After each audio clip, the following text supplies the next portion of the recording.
All right, good evening. Welcome to Likutey Moharan Teaching, Terechaf, Yitz Hashem. Tonight, Be'ez Hashem, we will finish Terechaf, and Be'ez Hashem, we're going to conclude this. So let's just again run a quick synopsis.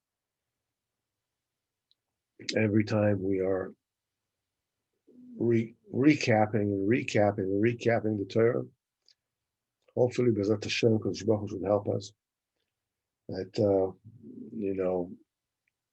I'm connecting myself to all of you. B'koach Rabbeinu HaKadosh, B'ezrat Hashem, Yiratzon Shel Kodesh Baruch Hu, B'zchut everybody here. Rabbeinu HaKadosh, give us some diburim that are hot as burning coals. And some Chidush Torah, I don't know if we will have a Mamish Dvarim Chadashim, but avoda for sure is news Chadshus in Eretz Yisroel. That's called Chidush Torah also. B'ezrat Hashem will be zecher to all the tikkunim, akdoshim that is mentioned in this Torah of B'ezrat Hashem, and we'll get to where we need to get. Talk a little B'ezrat Hashem, a little bit about what it is that we need to get to. So, Rabbeinu started the Torah by saying that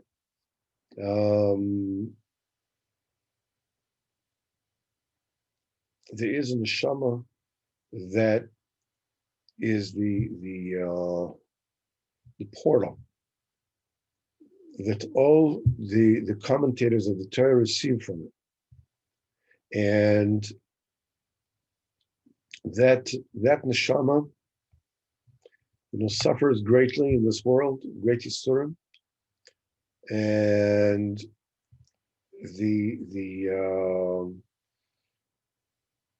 when this neshama passes away, then Bi'ura Torah passes away, and then there's a great deal of toil that needs to be done, very, very hard work, in order to give the kind of flow of Torah that needs to be, every person needs, to get to a madrega that Rabbeinu calls it Eretz Yisroel. Eretz Yisroel, that a person needs to get to live in with such connection to Kadosh Baruch Hu, such connection to Emunah, that he sees Hashgacha in every single thing that he does. He sees Hashgacha with everything that passes on in his life, and therefore he is going from one madrega to the next. But in order to get there, that's what the tzaddikim are accomplishing with us and trying to accomplish with us with the Dibur Torah. But since that particular neshama has passed away, then the tzaddikim have to perform these 9 tikkunim, these 9 rectifications, in order for us to be able to get to Eretz Yisroel. So we have mentioned what these 9 tikkunim are. We have, as of last week, we saw how 7 of those are mentioned in the 7 holy rectifications of the beard, that the level of Zer Anpin receives from that level of Arich Anpin, of the law of great face, in Olam Atzilus, which is Kaviyachol, Kodesh Baruch Hu himself, the beard of the Kodesh Baruch Hu himself, which is 13 Midas Shel Rachamim, the 9 that actually reach the lower, the Zer Anpin. These are the 9 rectifications of the beard that they correspond to these 9 tikkunim that the tzaddik needs to accomplish in order to get us to where we need to get. So we said that the first tikkun, the tzaddik has to come, has to take the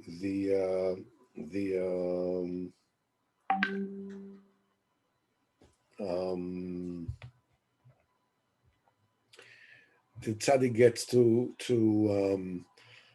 when he comes to say Torah, he brings with him the staff of strength, his might, which is achieved through the mitzvahs masim tevim that he has done. All this gives him great strength. He has to bring this to the scene. He has to bring this to that scene that includes him and the people who listen. But that might, it needs to be used. That's for the subduing of the evil that is embedded in the people who come there, so that evil will not block the way. And then he's supposed to connect himself to everybody that is there, and beg the Kodesh Baruch Hu with the tefillah with them, so it becomes a tefillas Rabbim before the Leva Elyon, before the rock, before Kodesh Baruch Hu, that the Kodesh Baruch Hu should be filled with Rachmanas on him and will grant him diburim that are hot as coal. And these diburim are the chariot for the Chiddush Torah. Now, commensurately with the amount of kedusha that is ascended, that is elevated from this world, with the tzaddik, with this tefillah that is connected with everybody else, commensurately to that, this is the amount of kedusha that comes from above in the Divrei Torah. Obviously, the more kedusha, the more powerful the Divrei Torah. Now, what does it mean that Divrei Torah are powerful? Because every single letter of the Torah that he brings down is an angel. And, every single word is, a platoon. And every sentence, is a, whatever it is as you go, and you're going to go up and up as a squadron, whatever you want to call it. And altogether, it builds armies, literal armies of angels. And according to their strength, to their power, which means commensurate to the kedusha that was initially elevated, this is how powerful their Torah is. This is how powerful the malachim is. And these malachim now have to get the power of the sword from Edom, the custodian of the sword and bloodshed, in order to subdue the slanderers, those that block the way of generally the Jews to Eretz Yisroel. Also today, BDS, whatever it is, and here in Israel, when they come and tell you that the main thing in Eretz Yisroel is to get yourself a fancy house in a fancy neighborhood, and drive a fancy car, whatever it is. The main thing, the main kavanah in this whole, of to overcome the slanderers, is to be zachat Eretz Yisroel, but to Eretz Yisroel in order to walk in b'darko shel olam, to go in the ways of HaKadosh Baruch Hu. When a person means to serve HaKadosh Baruch Hu, Eretz Yisroel is tremendous strength, provides this tremendous assistance for this person, because Eretz Yisroel, the very physicality of Eretz Yisroel is built. It has an inner quality of emunah. Because when you look at the land itself looks like any other land. Sand is sand, rock is rocks, the sky is the skies, the water is water. But Eretz Yisroel is something else entirely. And the whole kesher to Eretz Yisrael and the whole kedusha of Eretz Yisrael is predicated on emunah. Eretz Yisrael is the quintessential manifestation of emunah. The very same way that the tzaddik, emunah's chachamim. The tzaddik, Rabbeinu says, the El Chayid is somebody that looks exactly like somebody else. You think that, he has a big beard or whatever it is, and it looks imposing or whatever it is. This is not the thing that makes a tzaddik to a tzaddik. And tzaddik is because of, what his inner quality is. And the inner quality of a tzaddik is like the inner quality of Eretz Yisrael. It's kula emuno. And this is what the tzaddik needs to accomplish. So he has to get the strength from Edom, and getting it from Edom is how he gets him to, how efficiently he gets him from Edom. How efficiently he's able to get, the people are able to get to Eretz Yisrael, depends on how much kedusha, how much strength these malachim have.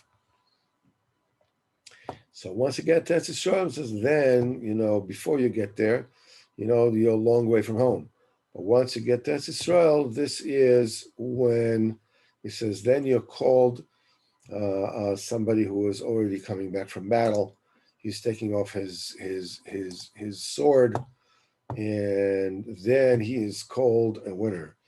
In other words, you don't, it ain't over until the fat lady sings, as they say. So let's take a quick look here at the Torah, and here is what Rabbeinu says. So quickly, we said the 9 tikkunim. Kach et amate, take the staff. Second, hakil sa'edo, get the congregation in order to subdue their evil. Gimel, dibatim alasela, speak, pray to the selah with tachanunim. The fourth is to be dafka in the eyes of the people when the people are there. That was connect yourself to them. The fifth is to get words that are hot as fire. The sixth is to bring down the Torah. The seventh is the creation of the malachim. The eighth is to get the koyach from Edom in order to defeat the enemy. And the ninth is to actually come to Israel, and all's well that ends well. So we went through, the different parts of the beard, and we says these are all the tikkunim that were given to the sage, the zaken, who is sitting in the yeshiva. So we have said that the first tikkun, is represented in says the first tikkun is nimin al nimin, hair upon hair, coming from this ear to ear, this ear coming to the edges of the mouth. This is kind of the strength of the koyach of the masim tevim of the tzaddik. The second tikkun, as we said, this is mehai resha la resha. This we're talking about the mustache, as it were. That the hair covering from that end to that end, to cover from this end to this end. This is to subdue the wickedness of the people who are there and take him from the Sitra Achra and get him into the Kedusha. Let's go from that end to that end, from the Sitra Achra to the Kedusha. The third tikkun, as we said, this is, coming up from the underneath the nostrils, there is like a tunnel that is filled and is unseen. And this is the chotam, this is the, when you speak to the selah, here we're talking about the tefillah, the way it's supposed to be, properly tefillah for Mashiach, Hashem, because he's supposed to belittle himself, not in this schus. The fourth tikkun, we're talking about, we have here, cheeks that cover from this side to this side. This is connecting to all the people who are there, because all the people are covering the tzaddik, like the hair of the cheek are covering the cheeks. the jaws.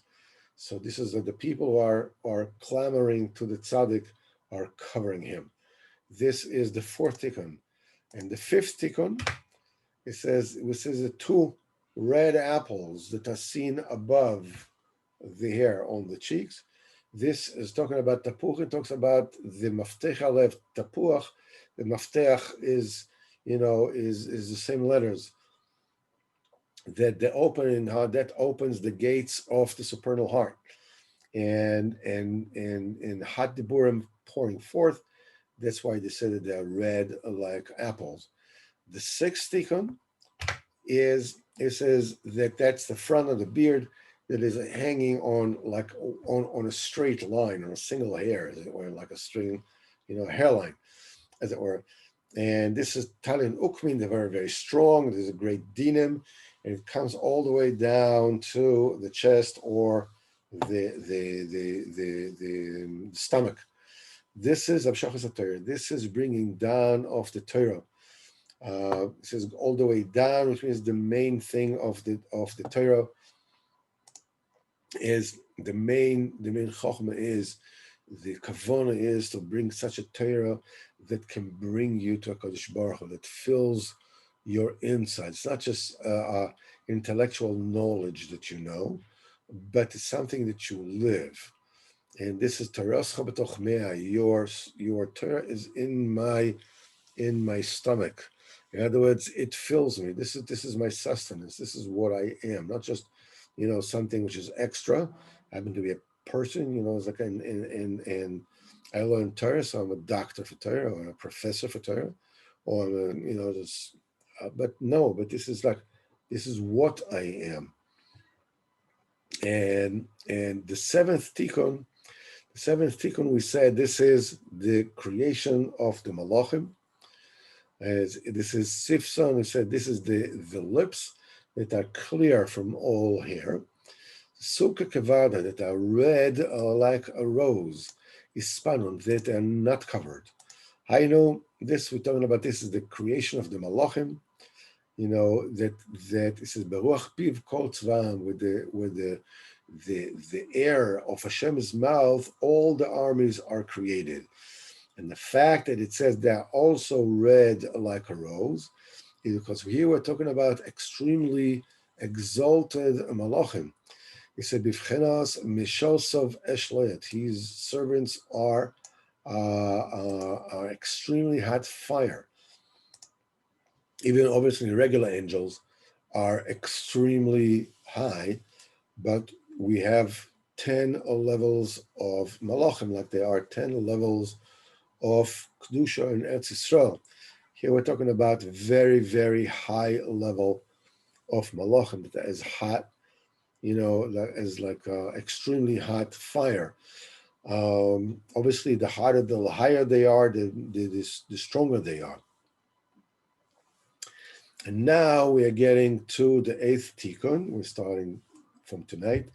Tikkun atminoi, the eighth tikkun is, it says the Sefer, the Sefer Tzafah the Sniutza says, Zeirin nachtim begroino. These are small hair that are coming down the throat. This is, the inside on the throat. There are small hairs that are going down the throat.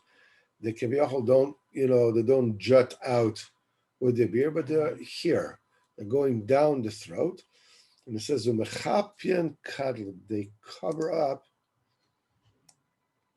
the back of the neck. It's very interesting because these hair are not in the back of the neck. They are in the front of the neck, right? The back of the neck is behind the head. So why is it telling us that these hair, they cover the back of the head?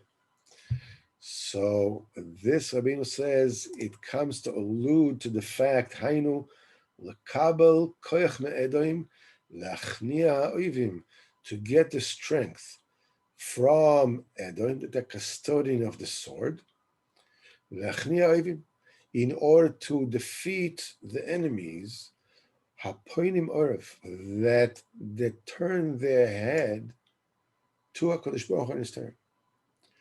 So we have here Zeirin, small, Nachtim Begroina, they're carving down the throat, or Mechapin Kadla, and they cover the back of the head.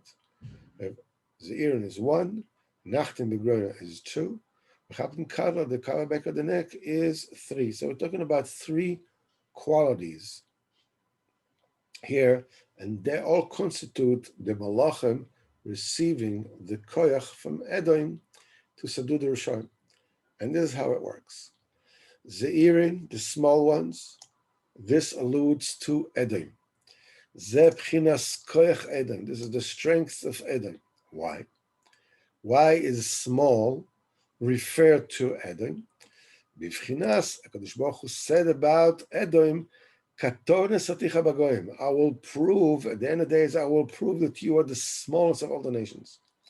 So the small is a euphemism to Edom, even though today the United States may be very big, Russia may be very big, all the Christian world seems to be very, very big. Last Long HaKadosh Baruch Hu will show that Katon Esaticha Bagoyim.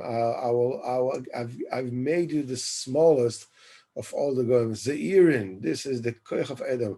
So here the Malachim is supposed to take the koyach from Edom, the one who's called small. Nachtim Begroino, that are descending in the throat, is a pchinas acher. Here we're talking what you're supposed to take from Edom. You're supposed to take the sword from them. Pchinas cherev. Why is the throat a remez alludes to a sword? How does it fit? So Rebbe says, "B'chinas roim moskel bigroinam v'cher b'fias b'yodam," is that where is the tefillah? Where is the praise of Hashem? In bigroinam, in their throat. V'cher b'fias b'yodam, and the sword, the double-edged sword, is in their hands. Rabbeinu says here, take a look. Romat el, the tefillah, bigroinam v'cherev. So the groinam v'cherev is one thing. The very same way that the tefillah and the Torah is in the throat is also the place where the sword is supposed to hit. That's the most sensitive place of a person. That's why in the old days, when they behead people, what they do is they cut at the neck. So the place, the most vulnerable place, so of when you say the throat, so you're talking about a sword. So it says you're supposed to take from Edom, you're supposed to take the sword, Nachtim Begroino, you're supposed to take the sword from them, the koyach from them, in order to subdue the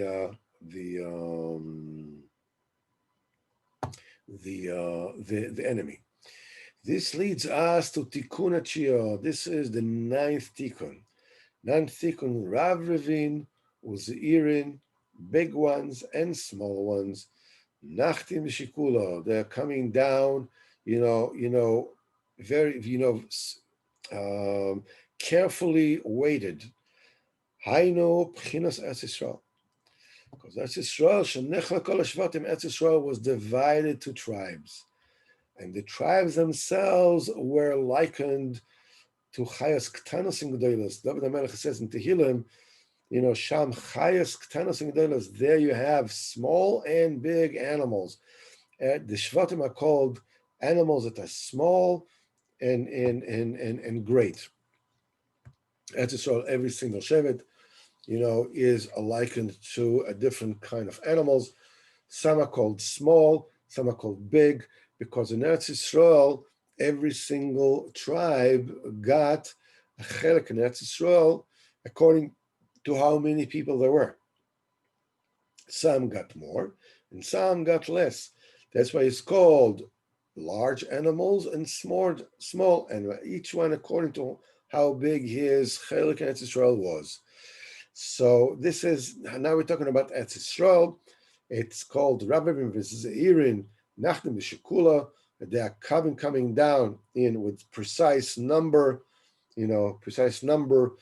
that every single shevet got whatever it is that shevet needed, according to their numbers, according to what is coming to them, according to their neshama.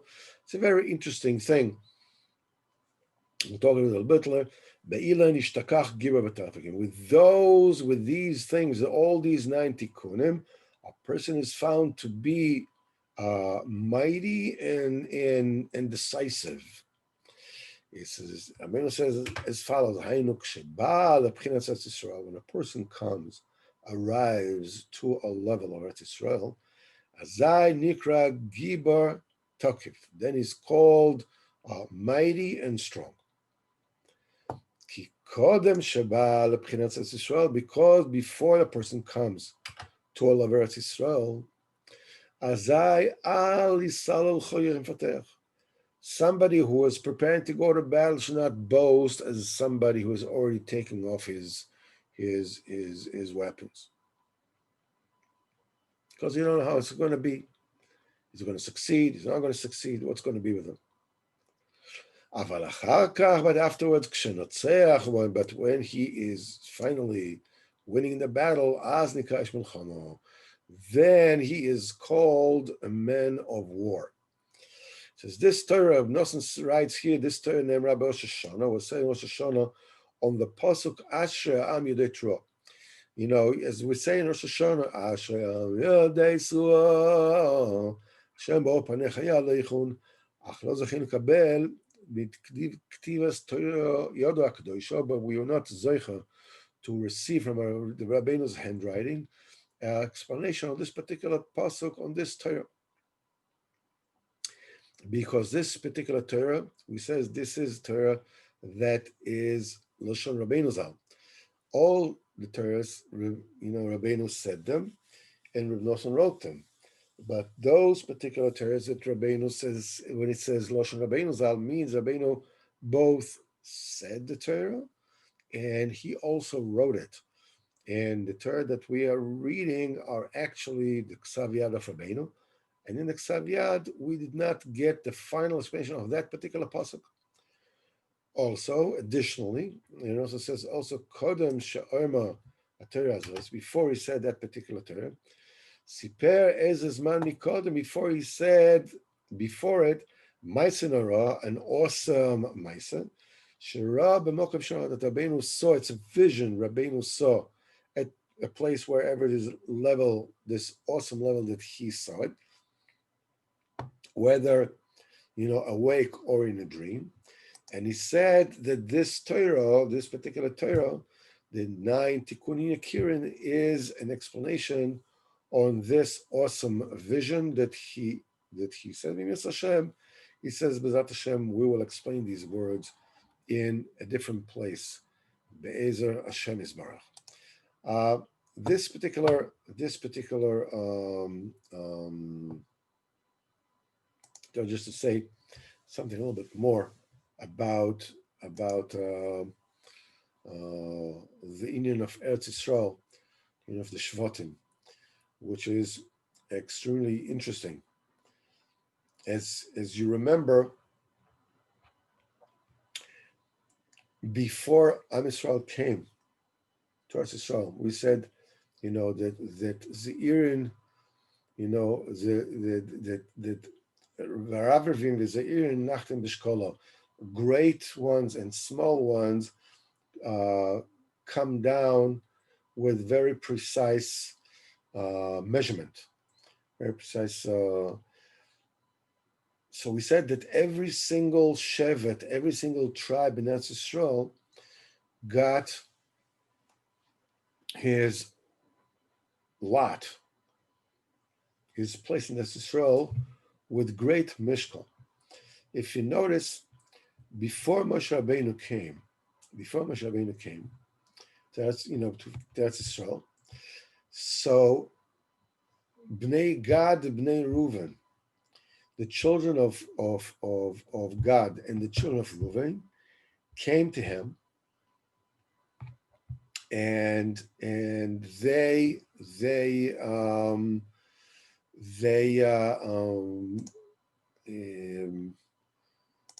actually asked Moshe Rabbeinu, please don't take us to the other side of the river. We have great flocks and cattle and sheep, and here, the other side of the Jordan River, there were great pastures. Our nachla, our inheritance came to us to the other side of the Jordan River. And so first Moshe Rabbeinu got upset with them. And he said, you're going to weaken the resolve of the people. This is what the slanderers did, So now the first time the slanderers came back, the spies came back from Eretz Yisroel, the result was 40 years in the desert. Now, Moshe Rabbeinu is supposed to leave the world. Chas v'chalila, they're going to dissuade the people from their resolve to come to Eretz Yisroel. Eretz Yisrael, will Chas v'chalila will get lost. They never get to Eretz Yisrael.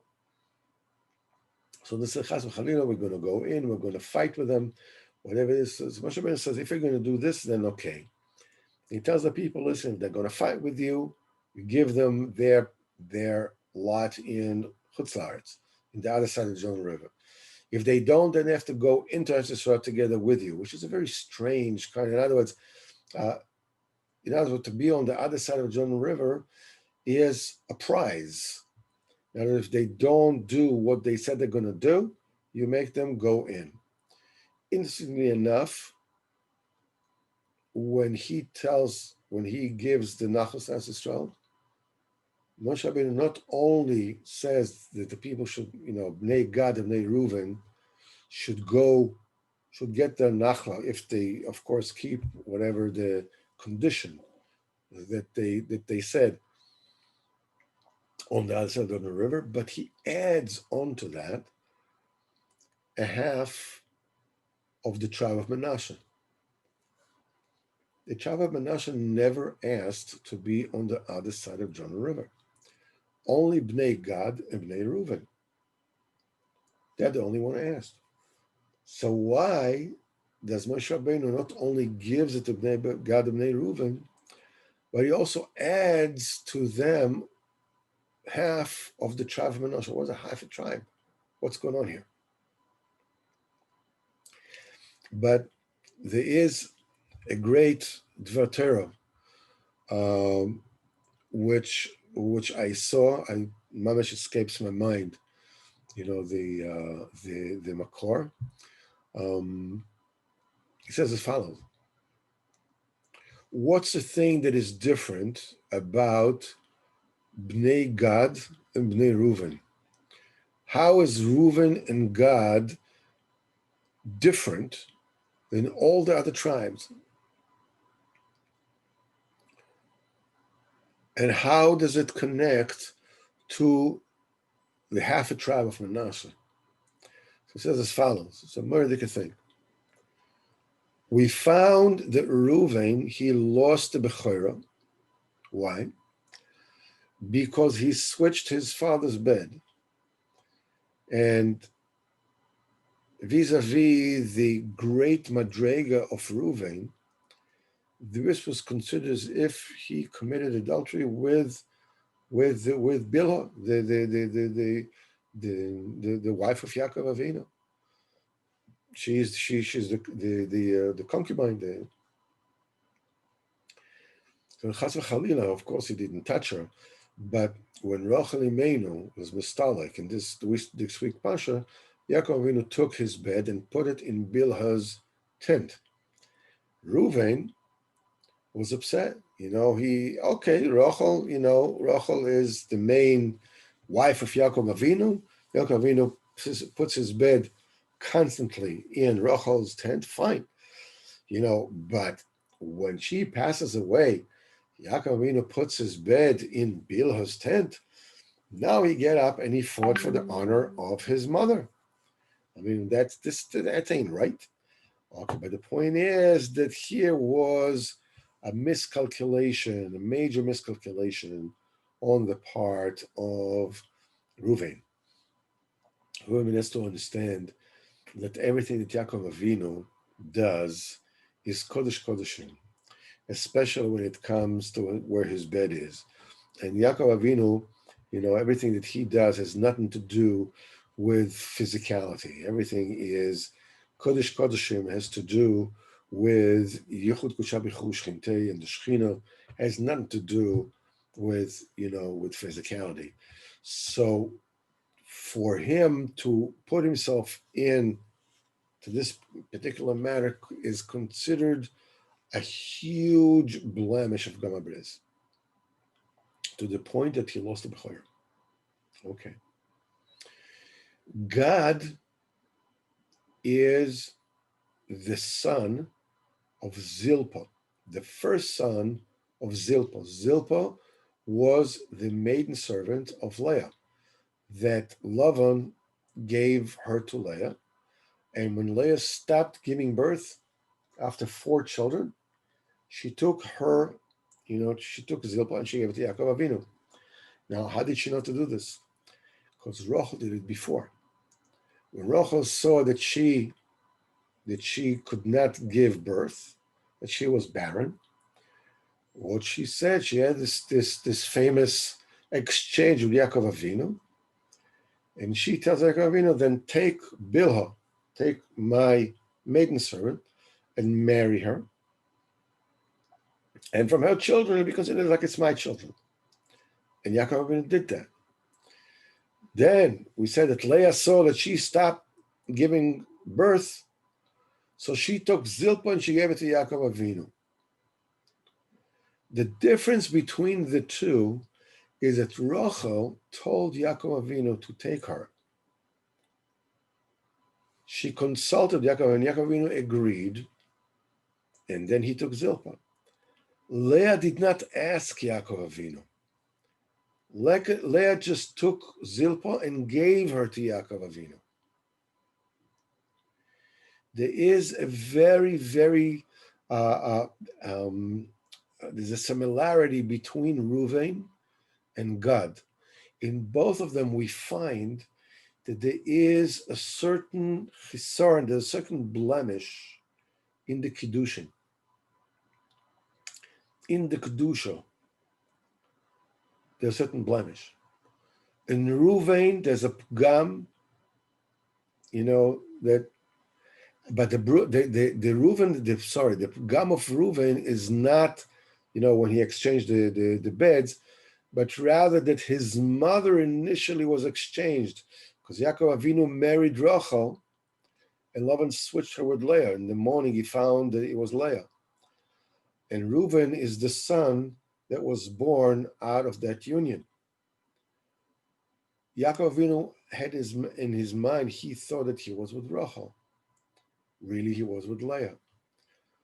There is a certain pgam in the Gemara, which is called Bnei Chalufa, the son of an exchanged woman, which means when a person thinks that he is with one woman and is actually with another, this is a blemish in the Kedusha of the offspring. Because the machshava of the father is on the other woman, not in the woman that he's with. That's why the offspring that comes out of this union is lacking in the Kedusha. The Zohar says that being that Yaakov Avinu thought that he was with Rachel, eventually Rachel's son was the one who took the birthright, who took the Bechor, because Yaakov's mind was there. So we see that in Reuven himself, there was a certain pgam in his conceivement. It's a shaila of ben chalufa. Rashi says, Chas v'chalila, Yaakov Avinu, Met Shem Kedusha, whoever it is, it's Kedusha Ma'al, but there is a certain aspect of Kedusha. Reuven does not get inheritance of Yisrael. God, again, Leah gives Zilpah to Yaakov. She doesn't ask him the way Rachel does. Again, there's a certain pgam of the Kiddushin. There's a dak shebedak, slight shebeslight. Bnei Gad don't go into Eretz Yisrael. Okay, so what's got to do with half the tribe of Manasseh? In this week's parsha, this coming week's parsha, there's the staggering calamity of Shechem that grabs Dinah and forces himself upon her. And then you have Shimon and Levi, that slaughtered all the city of Shechem. As everybody knows the story, because of what they did, what happened was that Dinah became pregnant, from that Maisa of this maneuver, this Shechem ben Chamo. And the daughter she had a daughter, and that particular daughter, Sefer Yoshua said that Yaakov Avinu took a golden plate and wrote her name on it and sent her to Egypt, where she was found by no less than the wife of Potiphar. The name of this girl was Osnas. Osnas, whether you remember it, later on, she becomes the wife of Yosef. She becomes the stepdaughter of Potiphar and his wife. And that's the mistake of the wife of Potiphar. When she sees Yosef, Rashi says she knows that there's something between her and Yosef, that's preordained, but she doesn't know whether it is her or her daughter. Turns out to be her adoptive daughter. So the wife of Yosef is Osnas. On her mother's side, she's the daughter of Dinah, is Kula Kedusha. From her father's side, she is the daughter of Shechem ben Chamo, who is Tumadik. Okay? So Osnas represents mother's side, Kodesh, the father's side is Tumadik. Yosef, her husband, father's side Yaakov Kedusha, mother's side Rachel Kedusha. And they have two children, Menashe and Ephraim. Yaakov gives the Bechorah, the birthright, to Ephraim. Menashe is the Bechor, and he gives the Kedusha to Ephraim, the Bechorah to Ephraim. So if we say that the ancestry of these two children, it takes four grandparents, rather, grandfather and grandmother from the father's side, grandfather and grandmother from the mother's side. So from Yosef, we have Yaakov and Rachel, both Kedusha. From the wife, we have Dinah and Shechem, one holy and one Tumah. So from the four grandparents, Yaakov, Rachel, Dinah, and Shechem, three of them are holy, and one of them is Tumah. If you take Menashe and Ephraim, there's two tribes. If you divide them into quarters, each quarter is half a tribe, right? Each tribe is two halves. The first one is Menashe, half a tribe. In other words, a quarter of the totality of Menachem, Menashe, and Ephraim gets the inheritance outside of Eretz Yisrael. Doesn't go in. That's Keneged Shechem ben Chamo. Whenever there is a mashu, a touch of the pgam of the absolute kedusha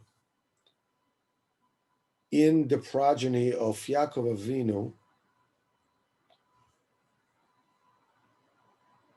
the result is they don't get enough, they don't get a nachal, or they don't get inheritance in Eretz Yisrael. Which comes to tell you that every single nachlo in Eretz Yisrael is extremely, extremely exact. It's extremely precise. That's why we say Rav Revim v'Zeirin, great and small, nachtin b'shkoilo, the common Yisrael with exact measurement. It wasn't, haphazard. Each and every shevet, every person got exactly what it is that he needed to get.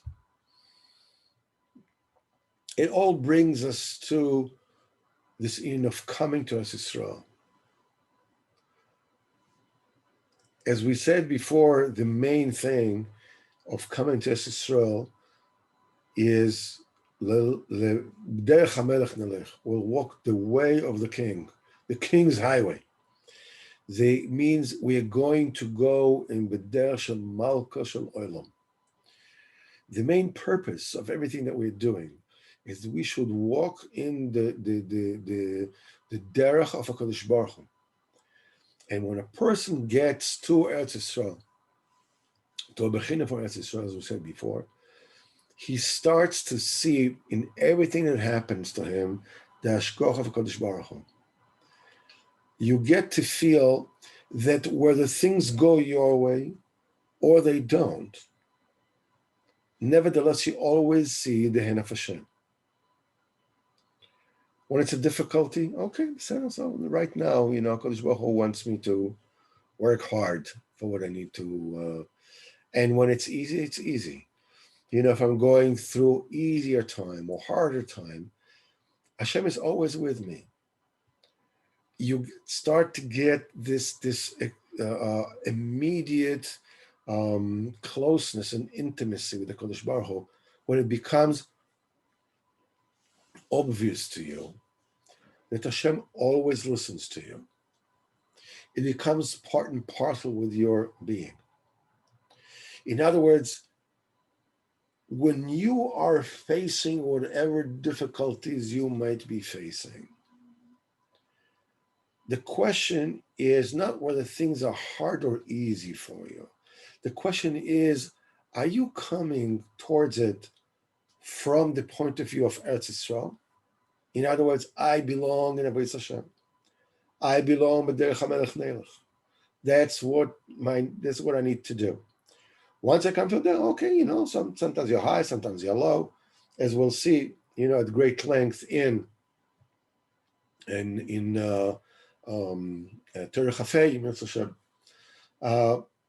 the highs and lows are part and parcel of avodas Hashem. That's the ups and downs are the normal way to go.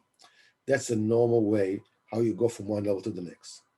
And what happens between, the confusion that comes in between and everything else. But nevertheless, you're in. You're looking at the whole thing as somebody who is inside. You're coming from the inside. As opposed to somebody who is, you're supposed to, but you are in a bechina of chutz la'aretz. Means, in Hebrew they said begadol. Overall picture, generally speaking, that's what I need to do. I need to be in Avodas Hashem. I need to serve HaKadosh Baruch Hu. But L'maisa, I'm really interested in making parnasa, in making things more comfortable, in enjoying some good food, in making things easier.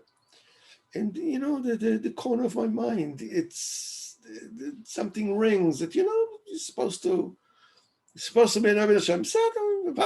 But true. And you do whatever it is that you do, and you go to shul, you daven, you learn, whatever it is. But it's not really your thing. The minute there are difficulties, the minute there are slanderers, that's the thing that makes you feel like it's not your thing. like HaKadosh Baruch Hu is not really listening to you. Yeah, in theory, of course he does. But what are you talking about? Of course he does. But in your heart of hearts, it's not really a part of your reality. You're not really paying attention to that. Yeah, you try this, that, every once in a while, you start, you fall, whatever. But you are coming as a ben chutz la'aretz. Ad kedei kach, the Gemara says, anybody who's da b'chutz la'aretz, who lives in chutz la'aretz, he resembles somebody that doesn't have a deity. He doesn't have Hashem. Anybody that lives in Eretz Yisroel is like somebody who has Hashem. It means, what's your point of view? Where's your starting point? If your starting point is a chutz la'aretz, it's not really your thing. You could be tremendously successful. You can be a Talmid Chacham. You can be brilliant. You can be, a lot of things. But it's your career.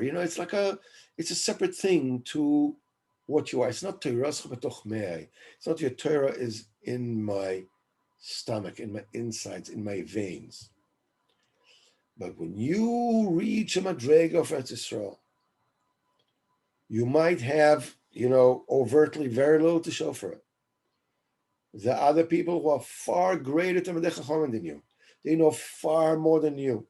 They dabble with much more kavanah than you. They do far more mitzvahs than you. But they're outsiders. They're not that committed, not that involved. It's the difference between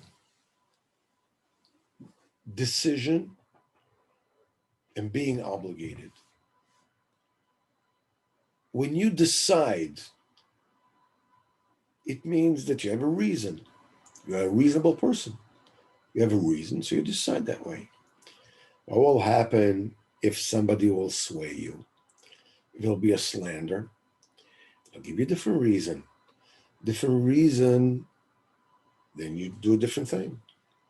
Right now, you need to get around to work. You need to do this. You need to do that. You need to cover the hole in the bank, so you take somebody else's money. Whatever it is, you are a reasonable person in the sense not that you're seichel, but you are a person who operates pending a reason. B'chinas Eretz Yisroel means that you are obligated. Obligated has nothing to do with reason. You're obligated to do this. You're obliged to do this. Once you're obliged to something, it doesn't matter what the reasons are. You are obliged. And when you are operating from the obliged point of view, from Eretz Yisroel point of view, the hurdles will be higher. But if you act on your obligation, not only will they crumble, the obstacles will crumble, but you will get far more afterwards. I told you a story that Yom Tov Glazer says about one of the people that he knows who is a very wealthy person, that he was, he told his wife, but a certain Shabbos, he's going to America for a long time, certain Shabbos is coming back, and he was in a big convention in Las Vegas, and he's supposed to catch a flight from Vegas to LAX, and from LAX to fly directly to Eretz Yisrael to make it for Shabbos. And he missed the flight to LAX.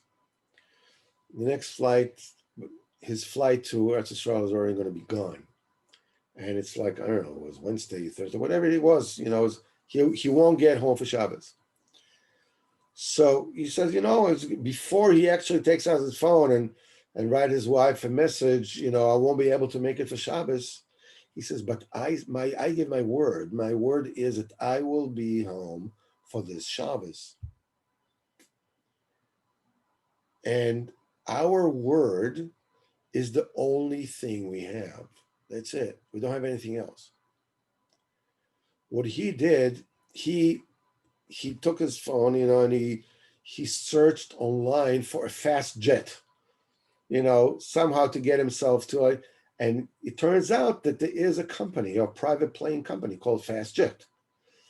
So he called him and he asked him, do you happen to have a plane in Vegas right now? So they said, yes, they do. So he said, okay, I want you to take me to Los Angeles. So they said, no problem. Go to that particular, the private terminal, and the flight will take you there. So they asked him, do you want to know how much it's going to cost? He says, no, I'm not interested. I'm coming. And he gives his credit card and he goes, he catches the plane and he flies to Los Angeles. And the pilot of this private plane already radioed ahead to Los Angeles. They actually held the flight to Eretz Yisroel for him for 20 minutes. And he gets down, he gets on the flight, and he gets to Eretz Yisroel, and he goes to Yerushalayim. And he gets for that particular Shabbos. The bill was, I don't know, $16,000, something like that. It's like a lot of money. 2 or 3 weeks later, in Yerushalayim, a lot of money goes through money exchangers. To Eretz Yisrael, here, there. So nevertheless, Kanai and Nahara, our brothers, are very creative. Americans, on the other hand, are very tmimistic. They've had enough. And they decided they need somebody to be, the portal for all the exchangers in Yerushalayim. That particular person had a different business, finance related, but a different business. He was approached, from I don't know what power it was, that of all the banks in America, they said, something else, we don't want to deal with each and every exchange, whatever it is. Let all those transactions come through you. Make up a company and everything will go through you. And this is what he did. As you can imagine, he made a lot more than $16,000. When you are obligated and you keep your word and you don't act on reason, you act on obligation, you're getting yourself out of Chutz La'aretz and you're getting into Eretz Yisroel. That is what Rabbeinu wants from us. He wants us to be a Ben Eretz Yisroel, somebody who acts out of obligation. You will achieve that particular madrega that HaKadosh Baruch Hu is with you, rain or shine, light or dark, easy or hard. Because Baruch Hu is always with you. It's a different state of being. Rabbeinu says anybody who reaches that is already a gibar v'takif, is a mighty and resolute and strong. That's it. Even though to the outside you look like, I don't know, pretty pathetic, but you're a whole different kind of thing. The very same way that Eretz Yisroel may look like any other land, but it's a totally different union. B'ezrat Hashem, with this we come to the conclusion of Torah Chaf, and B'ezrat Hashem, next week we will start to learn Torah Chaf Aleph. Next week is